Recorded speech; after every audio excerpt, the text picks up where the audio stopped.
Anantapuram Rayadurgam police station ని సందర్శించిన జిల్లా ఎస్పీ గౌతమిశాలి ఆమె పోలీస్ స్టేషన్ సందర్శించి పలు రికార్డులను పరిశీలించారు. ఎన్నికల కౌంటింగ్ అనంతరం ఎవరు హింసకు పాల్పడినా రౌడీ షీట్లు ఓపెన్ చేస్తామని హెచ్చరించారు. చట్టాన్ని ఎవరు చేతిలో తీసుకోకూడదని పేర్కొన్నారు. ప్రైవేట్ పబ్లిక్ ఆస్తులను ధ్వంసం చేసేలా వ్యవహరిస్తే కఠిన చర్యలు తప్పవన్నారు. కళ్యాణదుర్గం పట్టణంలోని డీఎస్పీ కార్యాలయంలో జిల్లా ఎస్పీ విలేకరుల సమావేశంలో మాట్లాడుతూ గవర్నమెంట్ ప్రాపర్టీ ప్రైవేట్ ప్రాపర్టీ పైన నష్టం చేసే వారిపై కేసులు నమోదు చేసి వారిపై కఠిన చర్యలు తీసుకుంటామన్నారు. గ్రామాలలో ఎవరైనా అల్లర్లకు పాల్పడితే వారిపై కేసు నమోదు చేసి చర్యలు తీసుకుంటామన్నారు.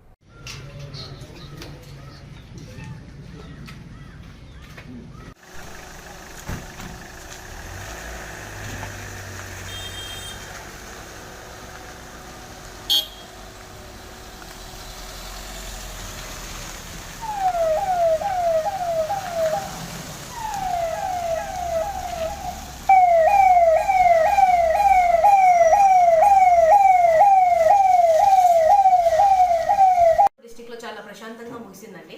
So I thank everyone for cooperating with police. దాని తర్వాత ఇప్పుడు కౌంటింగ్ అయిపోయిన తర్వాత మనం ఇప్పుడు పల్లెల్లో కానీ టౌన్స్లో కానీ ప్రశాంత వాతావరణమే ఉండాలి, ఎక్కడ కూడా వైలెన్స్ అనేది జరగకూడదని చెప్పి ఇంకా కూడా మనం పికెట్స్ కంటిన్యూ చేస్తున్నాం, మొబైల్ పార్టీస్ అన్ని కూడా తిప్పుతున్నాం. మీ మూలంగా నేను ప్రజలకు తెలియజేసేది ఏంటంటే ఎవరు కూడా ఎట్టి పరిస్థితుల్లోనూ వైలెన్స్ కానీ లేకపోతే ప్రాపర్టీ డ్యామేజ్ కానీ చేయడానికి లేదు. ఎవరైనా చేశారంటే వాళ్ళ మీద ఖచ్చితంగా కేసులు కట్టడం జరుగుతుంది. అలాగే వాళ్ళ మీద షీట్స్ కూడా ఓపెన్ చేయడం జరుగుతుంది. దీంట్లో అయితే మొహమాటమే లేదు.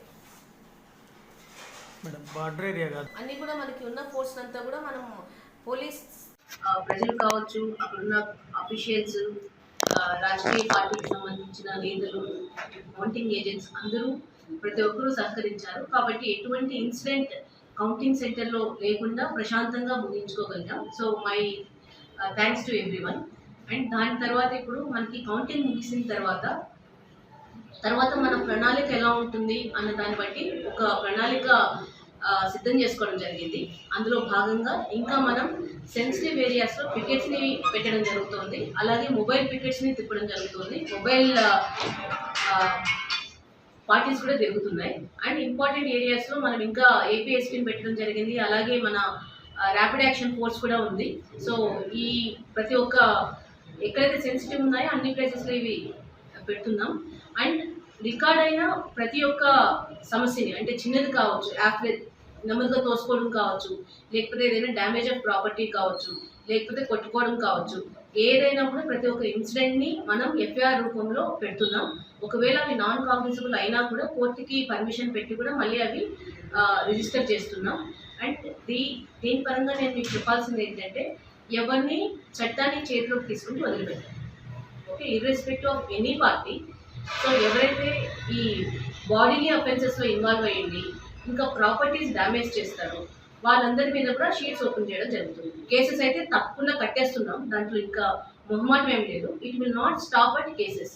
We will definitely open sheets on the people ఎవరైతే ప్రాపర్టీ డ్యామేజ్, అది గవర్నమెంట్ ప్రాపర్టీ కావచ్చు, ప్రైవేట్ ప్రాపర్టీ కావచ్చు, ప్రైవేట్ ప్రాపర్టీ అండ్ గవర్నమెంట్ ప్రాపర్టీస్ని డ్యామేజ్ చేసేవాళ్ళు, ఇంకా